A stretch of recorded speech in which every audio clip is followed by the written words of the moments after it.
રત્ના કર લૂટ તારે રે મોજ મારે મોજ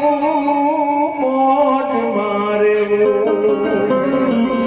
મોજ મારે રે જીવન તો મોજમાં પસાર કરવું જોઈએ। આપણે લોક સાહિત્યની વાતો, આનંદની વાતો, આજે તો હરખનો વિષય છે એટલે આનંદની વાતો કરવાની છે। મિત્રો, આ જીવનથી જીવવા જેવું છે। આ જીવનમાં તડકા છાયા તો આવે ને જાય, પણ આ જીવનને આનંદથી જીવી લેવાનું। એમાં માટે આપણે જો જોઈએ તો જીવનને ખૂબ જ તમે જો ખેંચો તો જીવન સાહેબ તૂટી જાય।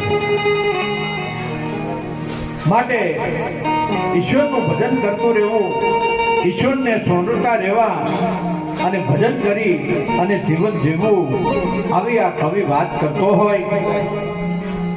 પણ આ પરમેશ્વર છે એને સીધો ન કોઈ મેળવી શકે સાહેબ। ગોતવા જાવ તો જળની પૂજો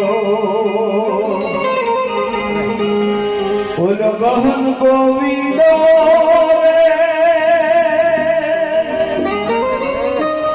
ઈશ્વરને ગોતવા જાવ, જંગલમાં ભટકો, હિમાલય માથે ચડો, અરે ગુફાઓમાં હંતાઈને બેહો, પરમાત્મા મળે નહીં સાહેબ।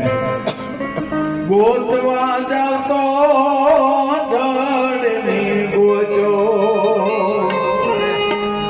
ઓલો ગહન ગોવિંદો રે ઈશ્વરને ગોતવા જાવ તો ન ચડે, પણ હરિનો ભગત હોય એને માટે તો ઈશ્વર હાથ મગો હોય સાહેબ। હરિ ભક્તોને હાથ મગો છે, આ પ્રેમનો પરખંડો। ઈશ્વરને જો ભજન કરો, ઈશ્વરને ભક્તિ કરતો હોય એને પરમાત્મા મળી જાય। અને કવિ તો ત્યાં સુધી કહે છે કે દેવને દીવો ધૂપ શું દેવો, આ દિલ દઈ દે।